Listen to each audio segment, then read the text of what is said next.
اعوذ باللہ من الشیطان الرجیم بسم اللہ الرحمن الرحیم محمد الرسول اللہ صلی اللہ علیہ وسلم۔ نبی کریم صلی اللہ علیہ وسلم کی آمد ہے۔ اس سے پہلے عرب کے اندر ایک بہت بڑا حملہ ہوتا ہے۔ ابھی نبی کریم صلی اللہ علیہ وسلم کو دنیا میں آنے کے 50-55 دن باقی ہے۔ ابھی ہمارے نبی ماں کے پیٹ میں ہیں، ابھی دنیا میں تشریف نہیں لائے۔ نبی دنیا میں ہو اور کوئی ایسا کام ہو خرق عادت کے خلاف، اس کو معجزہ کہتے ہیں۔ نبی کے دنیا میں آنے سے پہلے اگر کوئی ایسا کام ہو اس کو ارحاس کہتے ہیں، بنیادیں۔ اب اللہ کے رسول صلی اللہ علیہ وسلم ابھی دنیا میں تشریف نہیں لائے کہ ایک بہت بڑا عرب کے اندر حملہ ہو رہا ہے۔ اب عجیب بات مفسرین کرام نے لکھی ہے کہ حملہ کرنے والے عیسائی لوگ ہیں۔ ابرہا کو بھیجا تھا، جو سورۃ فیل ہے نا، الم تر کیف فعل ربک باصحاب الفیل۔ اب یہاں سمجھنے کی بات ہے، دیکھو، ایک ہے عیسائی، یہ اہل کتاب، عیسیٰ علیہ السلام کو ماننے والے اور انجیل کے اوپر عمل کرنے والے۔ اس کے بعد تو پھر بدل دیا گیا، سب چینجنگ ہو گیا۔ یہ انجیل کے اوپر عمل کرنے والے، اور مکہ والے جو تھے نا، وہ تو مشرک تھے، جس کو مشرکین مکہ کہتے تھے۔ وہ اللہ کو ماننے والے، انجیل کے اوپر عمل کرنے والے، نبی کا فالو کرنے والے، اور مشرکین مکہ اللہ کی ذات و صفات میں شریک ٹھہرانے والے۔ یہ جو تو مذہبی اعتبار سے، خاندان کے اعتبار سے نہیں، خاندان کے اعتبار سے تو سب سے اونچا خاندان بنو ہاشم خاندان ہے۔ مذہبی اعتبار سے یہ بہتر تھے، ابرہا نے یہ لوگ بہتر تھے مذہبی اعتبار سے مشرکین مکہ سے۔ لیکن اللہ کی مدد ان کے ساتھ آئی۔ وہ کیسے؟ اس لیے کہ ابھی چند دنوں کے اندر دونوں جہان کے سردار محبوب خدا رحمت للعالمین صلی اللہ علیہ وسلم تشریف لانے والے ہیں۔ اس لیے اللہ کی ایسی زوردار مدد آئی ہے کہ باطل طاقتوں کو صاف کر دیا۔ واقعہ بڑا مشہور ہے۔ ابرہا جب لشکر لے کر آیا، ایک ہاتھی تھا جو شاہ حبشہ نے دیا تھا۔ اس کی مثال دنیا میں نہیں تھی۔ اس کے ساتھ دوسرے 8 یا 16 ہاتھی اور تھے۔ یہ ہاتھی اس لیے لے کر آئے تھے کہ ابرہا نے یمن میں بیت اللہ جیسا ایک گھر بنایا تھا اور اعلان کیا تھا کہ وہاں کوئی نہ جائے، بیت اللہ پہ کوئی نہ جائے، وہاں کا طواف نہ کرے، حج نہ کرے، یہاں پر آئے۔ کیسے برداشت ہو سکتا ہے؟ اگرچہ مشرک تھے، لیکن بیت اللہ کی عزت، بیت اللہ کی محبت ان کے دلوں میں تھی۔ اس کے گھر کو ناپاک کر دیا گیا، اس کو غصہ آیا تو اس نے کہا کہ میں بیت اللہ کی اینٹ سے اینٹ بجاؤں گا۔ ہاتھی لے کر آیا، یعنی مقصد یہ تھا کہ لوہے کے آنکڑے ستونوں میں ڈال دیے جائے اور ہاتھی کے گلوں میں ڈال کر ہاتھی کو ہمکایا جائے اور سارا بیت اللہ مسمار ہو جائے، شہید ہو جائے۔ لیکن بڑا عجیب واقعہ ہے، جو سب سے بڑا ہاتھی تھا اس کا نام محمود تھا۔ وہ بیٹھ گیا، آگے نہیں بڑھا۔ کسی نے اس کے کان میں کہہ دیا تھا، ارجع محمود ارجع راشد فإنک جئت فی بلد اللہ الحرام۔ محمود لوٹ جا۔ ہاتھی نے بات مانی، دیکھو تو صحیح، تو جہاں جا رہا ہے نا وہ محترم گھر ہے۔ بیٹھ گیا، ادھر مشرق کی طرف چلاوے تو چلتا تھا، شام کی طرف چلاوے تو چلتا تھا، یمن کی طرف چلاوے تو چلتا تھا، جب مغرب کی طرف منہ کرے تو بیٹھ جائے۔ خیر، بہت کوشش کی انہوں نے۔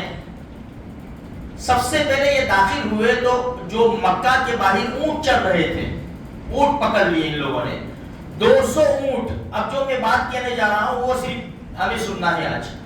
200 اونٹ نبی کریم صلی اللہ علیہ وسلم کے دادا عبد المطلب کے تھے. 200 اونٹ جو ابرہہ نے پکڑ لیے تھے. عبد المطلب کعبہ کے متولی تھے اور بڑے وجیح انسان تھے. بڑا لوگ تھا, دل ڈول تھا ان کا جسم بھی, خوبصورت بھی, ہر اعتبار سے یعنی بڑے اچھے تھے. جب ابرہہ آیا تو عبد المطلب بات کرنے کے لیے گئے.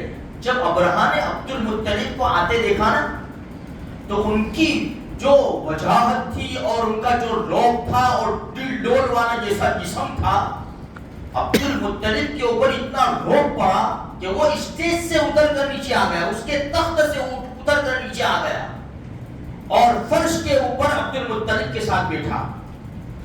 ترجمان سے کہا کہ ان سے پوچھو کیوں آئے ہیں. تو ترجمان تھا, اس نے پوچھا عبد المطلب تم کیوں آئے ہو؟ تو کہا کہ بادشاہ نے میرے 200 اونٹ پکڑ لیے ہیں, اس لیے میں آیا ہوں. ابرہہ نے کہا ان سے کہو کہ جب پہلی نظر میں نے تمہارے اوپر ڈالی نا تو تمہارے روب سے میرے دل میں جگہ ہو گئی تمہاری. اب تم نے جو بات کی نا اس سے سارا تمہارا روب ختم ہو گیا. تم اتنے بڑے آدمی, تم کو معلوم ہونا چاہیے کہ میں تمہارے خانہ کعبہ کو گرانے آیا ہوں اور تم خانہ کعبہ کی بات نہیں کرتے, بیت اللہ کی بات نہیں کرتے اور اپنے اونٹوں کی فکر ہے. بڑا عجیب جواب عبد المطلب کا. ترجمان سے کہا کہ بادشاہ سے کہو اونٹوں کا مالک میں ہوں, میں اس کی حفاظت کے لیے کوشش کر رہا ہوں. بیت اللہ کا مالک کچھ کوئی اور ہے, اس کی حفاظت کرنا وہ جانتا ہے. تو کہا کہ دے دو ان کو 200 اونٹ. یہ 200 اونٹ لیے. تفسیر میں لکھا ہے کہ 100 اونٹ ایک روایت کے مطابق پورے 200 اونٹ بیت اللہ کے پاس چھوڑ دیے اللہ کے نام کے اوپر. یہ اللہ کے نام کے اوپر چھوڑ دیے 100 اونٹ یا 200 اونٹ نشانی کر کے, بس خلاص یہ اللہ کے نام کے اوپر. اب کیا تھا میرے بھائیوں, اتنی بڑی جب قربانی دی جائے اور اتنا یقین. اچھا جب آئے اونٹ چھوڑے, بیت اللہ کا پردہ پکڑ لیا اور کہا اے رب ہمارے پاس تو طاقت نہیں ہے, یہی ہمیں دعا کرنی ہے. ہمارے پاس تو طاقت نہیں ہے کہ باطل طاقتوں کا مقابلہ کرے, اس لیے کہ نہت ہے کمزور ہے. یہ تیرا گھر ہے, تو ہی اس کی مدد فرما دے. اے اللہ یہ صلیب والے ہیں, صلیب کراس, یہ صلیب والے ہیں اور آئے ہیں بیت اللہ کو گرانے کے لیے, تو ہی اس کا محافظ ہے, تو ہی ان کو دیکھ لے. بس یہ دعا کر کے سب کو کہا کہ چلو سب پہاڑوں کے پیچھے چلے گئے. سارے کے سارے عبد المطلب سب کو لے کر چلے گئے پہاڑوں کے پیچھے. اب کیا تھا میرے بھائیوں, یہ تیاری کر رہے تھے بیت اللہ کو شہید کرنے کی کہ ایک دم آسمان پہ دیکھا کہ پرندے جم گئے, ان کے اوپر جم گئے. الم تر کیف فعل ربک باصحاب الفیل, کیا نہیں دیکھا تم نے ہاتھی والوں کے ساتھ ہم نے کیا کیا. فیل کا معنی ہاتھی. الم یجعل کیدہم فی تضلیل, ان کے پلان کو, ان کی تدبیر کو ہم نے بیکار کر دیا. وارسل علیہم طیرا ابابیل, اور ہم نے ان کے اوپر ابابیل پرندوں کو بھیج دیا. چونچ میں ایک کنکر اور دونوں پنجوں میں ایک ایک کنکر, ہر پرندے کے پاس 3 کنکر. وارسل علیہم طیرا ابابیل ترمیہم بحجارۃ من سجیل, انہوں نے چونچ سے اور پنجوں سے پورے لشکر کے اوپر جم کر کنکریاں چھوڑ دی. تفسیر کی کتابوں میں لکھا ہے کیا آج کے زمانے کی گولی کام کرے گی, کیا آج کے زمانے کی پستول کی گولی کام کرے گی.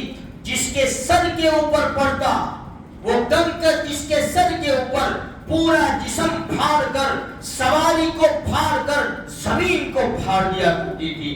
پورا قرآن کہتا ہے پورا لشکر تہس نہس کر دیا. فجعلهم كعصف مأكول. دیکھا ہماری طاقت کو دیکھا، ہم نے بھوسا کر دیا، ان کو بھوسا کر دیا. یہ خدا کی قدرت اور طاقت ہے جو آج ہم چھوڑ بیٹھے. یہ اس کے ماننے سے آتی ہے، اس کے فرما برداری سے آتی ہے. یہ بھاگا، ابراہا بھاگا، بھاگتے بھاگتے گوشت جھڑتا گیا، کٹا گیا گوشت، اور ایک لوٹھڑا ہو گیا اور کتے کی موت مرائے، کتے کی موت. میرے بھائیوں دیکھو، 200 اونٹ اللہ کے نام کے اوپر دینا. آج ہمارا مال خدا کے نام پر نہیں، آج ہمارا مال ناچنے پر لگ رہا ہے، آج ہمارا مال دارو خانے پہ لگ رہا ہے، آج ہمارا مال ڈانس پہ لگ رہا ہے، فضول خرچی، عیاشی، بدماشی کے اوپر ہمارا مال لگ رہا ہے. اور خدا کے نام پر لگتا ہے تو کتنا لگتا ہے؟ مہینے کا اندازہ تو لگاؤ. ہم ڈول میں ڈالتے ہیں پیسہ، ہم مسجد کی پیٹیوں میں ڈالتے ہیں، ہم مدرسے والوں کو دیتے ہیں، ہم غریب یتیم کو دیتے ہیں، اور اپنے فنکشن میں کتنا خرچ کرتے ہیں. ہوٹل میں انسان کھانے چلا جاتا ہے، 2000 کا بل تو اسے ہنستے ہنستے ہو جاتا ہے. آملیٹ کی لاری کے اوپر کھڑا ہو جاتا ہے، 100-150 روپے کا بل تو ویسے ہی ہو جاتا ہے.